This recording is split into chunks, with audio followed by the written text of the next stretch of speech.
Мен Қоңыратова Шарипа. Вайн Антоновка айылындағы А кварталдағы Үмітәлі Зайындин 38 үйінде Талас облысының Манас районындағы Чоңқапқа айылының Айдар көшесінің 12 үйде жашаған Құлманбетов Сапарбек аялы Дүйшеналиева Күлімхан балдары Құлманбетов, Медет Құлманбетов, Манас Құлманбетов, Медет Құлманбетов Әділетбектер 14 жылы алауыз деп алышып, ақшаны толық бербей, бөліп $1000 берді, кейін 10 мың, 60 мыңды күйді. Анан ошо ойдан бербей, ана бір күн келіштір, Шарипа апа, үйіңізді кредитке қойып берің ипотекаға. Біз ипотекадан алып эле акчаны сизге беребиз да, кутулабыз деди. Мен да бул тандалганда акчам жетпей, элдерден карыз алган элем да, орус Магданит дегенен сатып алдым эле. Анан ошентсем, мен эми ишендим, ипотека алса алат экен да, эми өздөрү биз 3-4 уулбуз, эркек балдар. Апасы да айтып алды, балдарым иштеп төлөй коет. 344 аталасы да иштет деп, атасы. Анан ишенип, макул деп ипотекага коюп, мен залогодатель болуп, балар плательщик болсо, ипотека 1,5 миллион сом алып бердим. Алып берсем 16 жылы 31 май күнү. Алып берсем, ошодон бери 16-31ден бери мына Доскредобанктан 1 тиын основной суммадан төлөй коюштур да, булар төлөбөй, баягы проценти менен 2 миллион болуп кеттир балам. Неме Доскредобанктачы 2 миллион болуп келген экен, мына извещениясы, мына Доскредобанктын извещениясы мына. Мага келип Доскредобанктан мына извещение келиптир. Сиз акчаны төлөбөй атасыңар, плательщигиңиз төлөп атат. Эгерде төлөбөсөңөр тамыңарды алабыз деп. Анан кийин эми ит болбодум, бөлбөдүм деп айтсам, булар болсо менин тамма кошуп дагы Бишкек шаарда Үсөнбаев 137 деген үйдү коюп 6 миллион сом алган экен булар. 6 миллион сомду мага төлөбөй, анан мага дагы эле бербейт, ана звонок кылдым 16 жылы кайтып. Ай, неме ошондо нотариуска кирсек, договор соглашение деген нотариус оформить этип бергенле. Булар акчасын толук бердиби сизге деген. Жок балам, да $13,000 калды десем, биз 15 май күнү эле 16 жылы бере коебуз. Таластан крупный рогатный скотторубуз бар, ошолор сатып келип деди да. Дедилер, нотариус да ишенди да. Ишенип, мына балам, мына договор соглашение деген ошону түзүп берди, жана кагазды, зеленый кагазды. Анан мына кагазды түзүп берди. Юстициянын закону ушундай кагаз түзөт экен. Анан ошону 15 октябрь күнү 16 жылда $13,000 берген жок. Ошонон бери берген жок. Мында 16, 17, 18, 19, 20, 21 бербей, неме жок 20га чейин 19 жылы 13тен 2,000 зорго. 2,000ге мен иштекке келбейт, үй ала албайм да. Дагы $11,000 калды. $11,000 дагы бербей койду. Анан кийин мойнумда эми олордо эми менен $11,000 еще баягы 1,5 миллион сом кредит алып бергенимчи. Калдыбы? 1,5 миллион сомдон болсо Доскредобанкка менин акчамы вообще төлөптүр. Булар жанагы Үсөнбаев 137 деген алган үйүнөчү, да 4 миллион кошуп алыптыр да меникине, 6 миллион болуп атпайбы. Ошого азалдан төлөп тиге аны өздөрүн оформить этип алыптыр. Мына немеден көрдүм, жана закондочу. А мени болсо бул кемпир иштеке кыла албайт, ошо оорукчам болуп калды деп, анан 16 жылы июнь айында орозо айыл эле балам, орозо болчу да. 26 июнь акыркы күнү эле орозонун 27-синде кадыр түн болот деп айтып аткан. Анан кадыр түндө орозодо тезирээк звонок кылып калганчы, эми акыры мусулман го булар, Алладан коркуп берер, 13,000 дедим да, 16 жылычы. Июнь айында 26-сында июнда звонок кылдым кылсам, Күлүмхан ана Дүйшеналиева апасы Күлүмхан алып, болду звонок кылба, кагазыңды баарын өзүбүзгө жаздырып алганбыз деди. Өткөрүп деген жок, жаздырып алганбыз деди да. Жаздырып дегенде эле ит болгон турбайм, эми карыздарды берип булардын акчасын карыздарыма бердим дагы. Эми ушу 13,000ге үй алам деп аттым эле. 13,000ден дагы булар мага нотариуста кагаздарды жазып атканда, купли-продажа фиктивный мага коюп койсо, мен кол коюп берип койгон экенмин деп, ошенткенimде эле башым ысып кетти, ысып катуу ойлонгондо давление болуп балам башында мен тамырымдан кан тамырым жарылып кеттир. Жарылып кетип сразу эле анан кийин 26-сынан кийин немеге Юрфага келдим. Юрфага сен ооруп атат да, келсем көрүп эле баягы мажит этип кан мээми басып калыптыр экен. Ана Юрфадан чыгып 3800 төлө деди, төлөп тарттырышты. Анан эле 27 күнү кадыртың болуп аткан күнү вообще жарылып басып калыптыр да. Анан кийин эле консультум кылышып, врачтарды чакырып жыгылып калыптым, мен билбейм. Анан чакырып, аны академ ана күчтүү ким Абнитал Мамут деген бар экен, ошо академ чакырышып, врачтар жазылып турат историямда. Консультум кылышып, операция кылышты, 6 күн комада жаттым балам. Ана 7-күнү анан кийин туруп турмун. Анан мына ошолордун азабынан бул жагым инсульт болду, сол жагым балам. Мына көзүм мындай болуп жабылып калды, көзүм зрачок чоң, мына көзүм көрбөй калды, оң жагым. Инвалид болуп калдым. Эми до сих пор мына соттошуп эле атабыз. 17-ден бери 17-жылы бир Хангелдиева деген Сокулук районунун сот аткаруучусу карап, мен сотко чакырат. Барсам, силер сүйлөй албайт экенсиңер, жай сүйлөйт экенсиңер. Мен инвалидмин да, сүйлөй албайм деп, биринчи ошол убакта анча да оор операциядан кийин 16 операция болдум, 17 анча жагы өзүмө келем баламдан. Алла таалам ооруп да басып калбадымбы? Мына 16-дан бери 17, 18, 19, мына 25 жыл басып калдым. 5-жыл балам. 21-де. Анан ал сот болсо, тигилер менен сүйлөшүп алганбы? Сотко берген кагазым мынтип жаап коюптур балам, соттучу. Установил документтери жетишпегенин себебинен сотту жаап койдук деп жазыптыр балам. Ошо Хангелдиевачы, Сулайка Хангелдиева деген сот.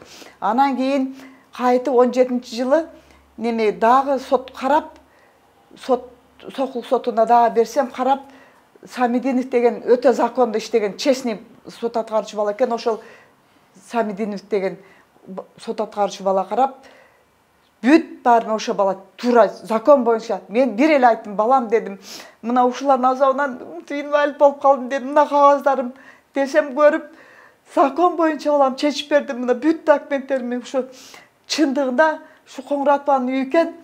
Закон боюнча ушул мынча статьялары боюнча, бирдекелер боюнча ушул аялдын үйүн выселять этип бошотуп бергиле деп сот аткаруучу ошондо приказ берген экен, сот устанавливать эткен боюнча.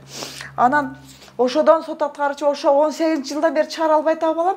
19-жылы булар кайтадан Чүй облуска берди. 18-жылы биздин Сокулук району чечим чыгарса, мага үйүн бошотуп бергиле, туура бул аялдын арызданган деп тиги честный сот чыгарып берсе, булар биз согласен эмеспиз деп Сокулук облуска берди, Чүй облусуна. Облус 19-жылда чыгарып берсе, булар Верховный сотко берди. Верховный сот күчүнө эртеге күчүнө кирет дегенде бир күн калган эле арыз жазып коет экен да, узара берет экен да. Узара берет экен. Мынакей Чүй Верховный соттун 20-жылдагы решениясы балам. 19-жылдагы.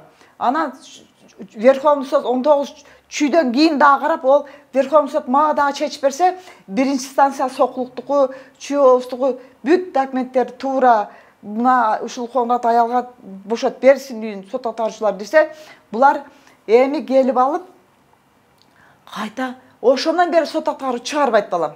Анан бир чыгарганы барса, мынакей мынанда жазып берди. Чыгарганы барса, дагы чыгарбай койдуп, ошо Кулманбетов Манас дегенди мынанда деген чыгарып берген. Мен көзүм көрбөйт. Мына обязательство жазып берген. Обязательство Манасбек Сапарбекович, Кулманбетов Манасбек Сапарбекович, глава семья старший экен үйүндөчү, бир туугандардын 80-жылкы. Мен обязуюсь ушул обязательство катты жазып бергенин себеби, бизди 27-синде выселять этет деп апарды эле да. Барсак чыгарбай койду. Бир неме чыкпай коюшуп, анан мен 30-октябрь күнү 20-жылы чыгып берем деди, 27-синде чыкпай коюшуп. Чыкпаса мени закон түрдө немеге айыптагыла, закон наказать эткиле деген. Өз колум менен жазды деп сурат. Ошонон бери мына 19 выселенияга коюлган Верховный сот чечсе 19 дагы койсо дагы чыгарып айтат.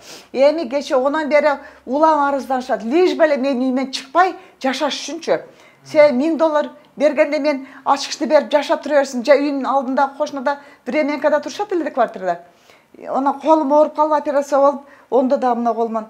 Em profilaktika jatasın degan жатты, үйдүн жалгыз калып, үйдү дагы бирөөлөр кирип, неметпесин, мейли силер жашай бергиле деп, аман алам деди, булар идеальный семья окшойт деп берип койсом, ошондон бери чыкпай үйүмдө жашап атат балам. Ар кимге мактанат экен, дагы неберелерин тушоо тойлорун кылып, пул акчаны бербейт мага балам, толук бербей, кредитимди да төлөбөй. 11.000 калган долларды да бербей. 1,5 milyon сом кредит да төлөбөй, өздөрүнчө эле менин үйүмдө күндө майрам, күндө той экен балам. Неберелерине тушоо той, день рождения той, куда чакырмай той, келин алмай той. Жана мени жаздырып берген Кулманбетов Адилет дегени менин үйүмдө үйлөнсө, ого той кылып өткөзүп, дагы мага мынтип атат, кудаларым чакырам, келет $1000 алып келет, ошону эле сага бере коем Шарипа десе да ишенем да, мен ишенип турмун да балам. Анан жанагы Камбарова Айсулу деп атпайсызбы? Ким эмне кылып атат анан сизге? Булар болсо жанагы Дүшеналиева Күлүмкандын бир тууган сиңдиси Масалбекова Күлүмкан, Дүшеналиева Күлүмкан Масалбековнасы мени Сокул роодусуна жазыптыр балам. Менен $11.000 карыз алып, мына Коңуратова Шарипа 15-жылдан бери ал деген өздөрүнүн 10.000 мага берген 11.000 передерка кылышыпчы балам. Ошентип жазып калып эле. Ошентип да анан Камбарова Айсулу бир күн чакырат мага звонок кылып эле. Силер Коңуратова Шарипа, ооба, келгиле мага, силер за мошенничество силерге арыз түштү дейт. Анан апай, эмне деген мошенник деп анан келдим. Келсем, баягы айланайын бакырып, мени илгери биз Союз кинолорду 41-жылык кинолорду көрчү элек да, ошондо немистин баягы офицерлери, баягы биздин солдаттар туткунга алгандар бакырып, кыйкырып, тепкилеп урат эле го. Ошондой кыйкырганда, кудда ошондой эле сезилди балам магачы. Анан телефон багышымды алып, мынтип мындай кармап эле атсам, кыйкырса жүрөгүм түшүп калды балам. Кармап алып, бул жерде билесиңер, силер следовательдин кабинетинде отурасыңар. Кармап эчтекеңди, өчүр телефонуңду деп. Анан мен айттым, бул иштеке болбойт, бул жөнөкөй простой эле телефон дедим. Десем, өчүр телефонуңарды, өчүр деп атам мен. Силер билесиңер каерде турганымды, билесиңерби? Суракта следовательде Айсулу Камбаровада отурасыңар деп мага кыйкырып атат балам. Анан ошондо 1 саатты болду го деп, бир ошо жердеги следовательдер коридордо жүргөндөр деле жүгүрүп кирди. Эмне болду деп балам, көрдүңөрбү? Ушундай кыйкырып урушту. Эми бул кыргыз го, акыры мусулман деп ойлоп коем. Мындай деген мени жөн эле тепкилеп ошо кинодо көргөндөр эле башыман өттү да, шылса. Эгерде бир салып, мен эгер таягым жок болуп же басалып түз мындай басканда, мен ошо жерде салып эле тепкилеп, сенин мойнуң аласың, ушу $11.000 алгансың деп мойнума илбей турган окшойт деп мен баарын айттым. Десем айтты, жакшы да сен инсультсуң, инсульт болсоң сени уруп, сени ошо жерде мойнуңа алдыр деп кол койдуруп алат эле деди. Алды мойнуна деп. Балам, көрдүңөр, ушундай деген азыркы заманда көрүп эсим ооп ушундай адамдар бар экен. Анан кийин адвокатым менен барсам Муктар деген, ошонун көзүнчө да бакырып, кыйкырып атат. Анан мен айттым, десем, тиги адвокат да эс болуп калды. Ал пенсияга чыккан. Ушундай тобай, ушундай адамдарды көрдүм балам, булардын азабынан. Бизде ушундай роодуда ушундай аял киши балам, аял келин ошол следовательдин кыйкырып бакырганын көрсөңөр, эми тим эле урам дейт, урам тепкилем дегенге чейин барып, ушундай мамиле жасайт экен балам. Каерде отурасың, билесиңби сен каерде отурасың? Сен следовательдин кабинетинде отурасың сен. Кыймылдабашың керек, сүйлөбөшүң керек. Анан арасында мен сүйлөп койсом, сүйлөбө сен. Эми билбейм, ондай эмес, мындай деп сүйлөп атпаймынбы? Десем, сүйлөбө. Билесиңер сен кайда отурасың? Следовательдин кабинетинде отурасың деп кыйкырып атат балам. Жөн эле жеп коем деп. Кыргызча айтканда биздин мындай сөз бар. Багы бир жети чайнабай жутуп коем дегендей кылып. Бакырганын көрсөң, эми аял киши эсим ооп, мына жаңы жылдын алдында корктум балам. Анан кийин туура эмес деп, анан прокурорлор ана жааптыр дей аламбы? Туура эмес неме кылгансың деп. Ошо үйүмдөн кошунамдын времянкасында квартирада жашап аткандар. Анам мага айтты да, 4 эркек балам бар. Күйөөм иштейт. Биз үйүңдү алабыз, тамыңды алабыз, акчаны бере коем. Питерден кичинекей Кулманбетов Адилет деген 87 жылдык балам акча алып келет. Ошону беребиз да алабыз деп десе, мен ишендим да балам. 4 уулу бар экен, күйөөсү бар экен. Булар эми акчаны бере коет экен. Күйөөсү маршрут айдайт экен дедим да балам. Нормальный семья экен дедим да. Десем ошо 14 жылдан бери үйүмдөн чыкпайт, майдан бери. 16 жыл 31 майда кредит алып берген 1,5 миллион сом, аны төлөбөй, анан кийин айла кеткенде бирөөнүн тамын коюп, келинимдин эжесин тамын коюп, себеби мына тамды да алып коебуз деп атат да баңчы. Мына 31 майда 16 жылдан бери мына 17, 16, 17, 18, 19, 20, 21, 6 жыл менен срок менен алганда, быйыл 31 майда тамды алыш керек экен эле Доскреда банк. Анан эми мында алып койсо эмне болдук эми? Шерменде болдук. Тиги өзүбүз да көчөдө калдык.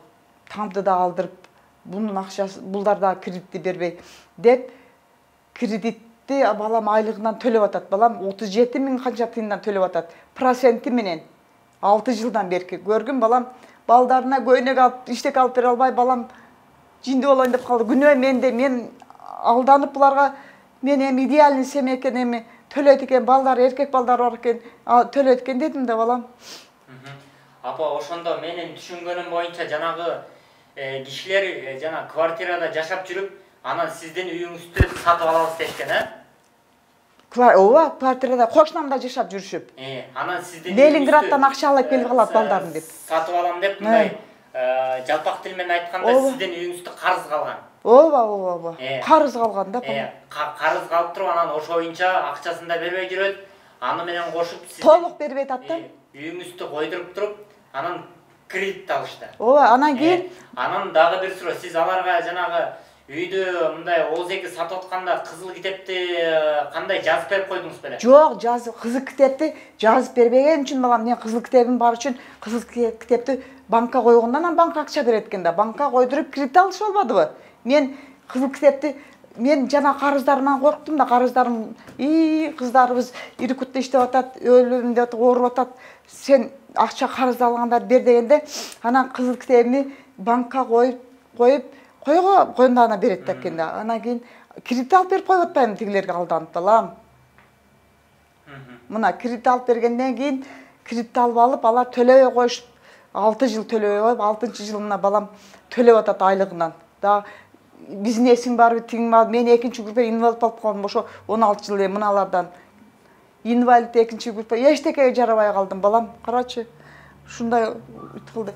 Булар бир эле мен эмес, көрсө булар мошенниктер экен, ушуну чугуп айтып түбүнө жеткен киши жок болуп атат балам. Булар бир эле мен эмес, анабы Вайнантоновкадагы Фрунзе көчөсүндөгү биздин Вайнантонов, Фрунзе көчөсүндөгү бир күнү сотко барганда эле кимге келдиңер дейт, мен Кулманбетов менен соттошуп атам, гражданство десем, Кулманбетов Адилет менен десем, Кулманбетов Медет 84-жылкы Вайнантоновка айылы улица Фрунзе деп атат го, сиз Вайнантоновка деп атасыз дейт. Балам, мен Вайнантоновкадамын десем, муну кагазын чыгарып эле Нурахметова Рахат деген аялдын да үйүн койдуруп улица Вайнантоновка, Вайнантоновка айылы улица Фрунзе 197 домдогу 21 квартира тамын квартирасын койдуруп, Мерседес Бенц деген машинесин койдуруп, алардан дагы ошондой канча миллион алдырып алыптыр балам, 10-жылы. Аны да төлөбөй коюп, Нурахметова Рахат бечараны банкка алат да үйүн акча берген деген. Рахатты үйүн башка бирөөгө банк сатып өзүнүн акчасын алыптыр. Рахат деген неме кошуналар айтты, бакыш келин үйүн тарттырып берип, машинеси да иштеген дич болуп, эмне болуп, Россияда иштеп там алам деп бакыш тентип жүрөт дейт. Азыр ошондо жанагылар дагы эле сиздин үйдө жашап жүрүшөт. Дагы эле мына балам, Верховный сот 25 майда экинчи жолкусу биринчи Верховный соттун чечими 19-жылы чыгат берген балам. Экинчиси мына 21-жылы Верховный сот чечим чыгат берсе дагы чыгара албашат. Булардын баары кошуналарым айтат,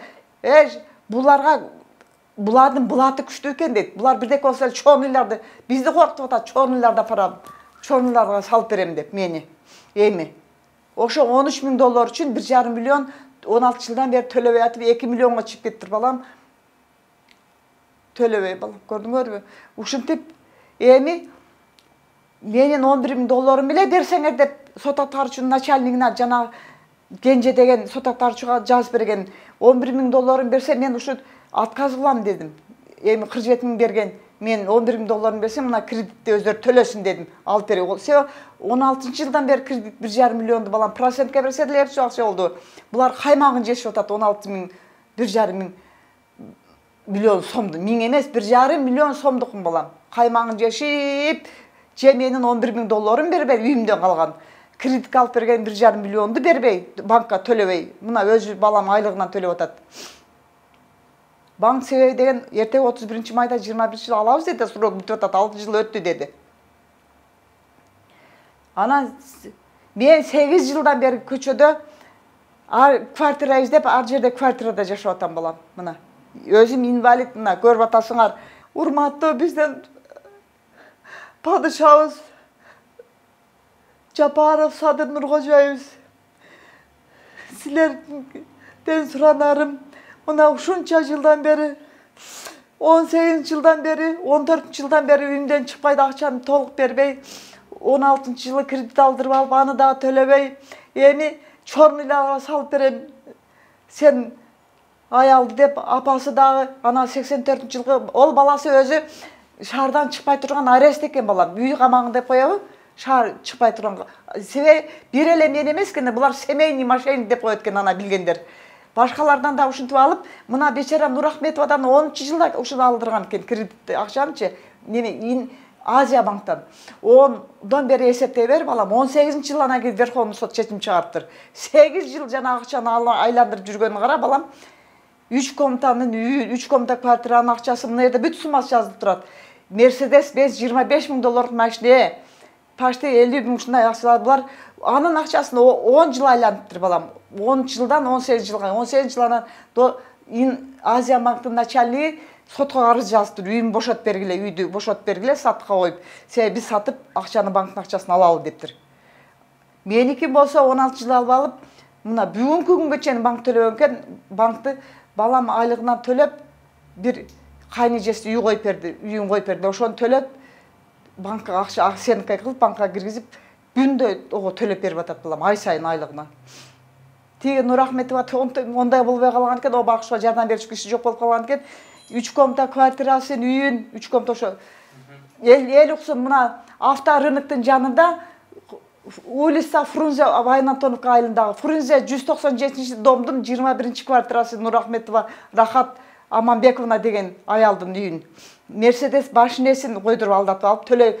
Булар тешик Кулманбетов Медет деген болгон экен, 84 жылкы баласы. А меники болсо, мен үйүм тамы койдурганда Кулманбетов Адилет 87 жылкысы баласы. Булар ар банкка аркылуу банктар коет экен. Бул аялдыкы неме банкка койдуруптур, Азия банкка. А меники кредит Доскредо банкка балам. Дагы башкалардын ушунда бул Бишкекти бүт текшерсе, булардын мындай махинациялары көп окшоп калды балам. Үйгө барсак, бизди болсо өлтүрүп коюп, машинеге салып бир жол барсак, мынтип айтты, машинеге жана бир туугандайына приказ берип атат. Машинеге сал деп атат. Машинеге салдырып, булар бир аял айтты ошондой, ай, сен кандай адамдарга туш келгенсиң, ай, булар деген бирөөлөрдүн үчөө баары авторынокто иштейт экен да. Авторынокто иштет деди. Слабыйраак кишилер келген деди, машинелерин сатып беребиз деп алып, анан же машинесин сатып акчасын бербейт экен, машинесин кайтарып бербейт. Анан көбүрөөк буларга асыла баштаганда нарын суусуна апарып ырыктып өлтүрүп дейт. Шамал болсо теректин башы кыймылдабайт да балам. Анан бир мени ошентип айтып атсак, бир бала угуп калып айтты. Ой, деди, бул деди, авторынокко барса, мен кечке ошол жерде жүрөм да. Авторынокко барса, бир келин чыгып эле баласын кучактап чыгып ыйлап отуруп калыптыр. Анан эмне болду карындашым, акчаңды алдырып жибердиң, урдатып алдың десе, жок байке, биз деген күйөөм экөөбүз мына жерде бирөө 3 машинебизди сатып беребиз деп алды эле, 3 бир туугандар биз ишенип берсек, мына машинебизди бербейт же кайтарып же акча бербейт атат десе эле бир бала келип калыптыр. Караса, башка пакистанец экен күйөөсү, кыргыз келиндин күйөөсү. Анан кийин пакистанец бала айтты, мен мен что случилось деп тұр, ана мо келін үйлеп атат кыз, онан мен не болду акчасын алдырып коем десе, мен күйөөсү болом деп тұр. Мо жерде бир туугандар деп тұр, ушу Кулманбетовдарды айтып тұр. Кулманбетовдарды Медет Манас Медет Адилевдикилер 3 машинабызды алып алып, келин буркурай үйлеп атат дейт. Бир эле машина мага оформить этилген эле, байки башкасы оформить этиле десе, баягылар алып алып сат беребиз деп, же машинасын бербей, багыштарды пакистанец баласы күйөөсүн машинасын кайтарып, булар ошондой мошенниктер экен балам. Мошенниктерден ушун бир текшерип, бир контроль кылып, ушуларды ушундай азаптыга салгандарды, ушу биз мага окшоп кыйналгандардын кыйынчылыгын закон түрүндө чечип беришиңерди сиздерден суранам. Бул деген факт, факт. Жана пакистанецка аял кыргыз баланын 3 машинесин. Мына Нурахметова Рахаттын үйүн, квартирасын мен, мына 3-чү факты мен доказат этилгендерден. Тиги Нура Кулманбетов Медет деген болсо, дагы буга окшогон иштерди кылып, немеде арест экен, домашний үйдөн чыкпай турган деп коё, ушундай арест экен. Аны адвокат өзүнүн адвокаты айтты. Ошентсем да булар ушундай мошенниктер экен деп балам.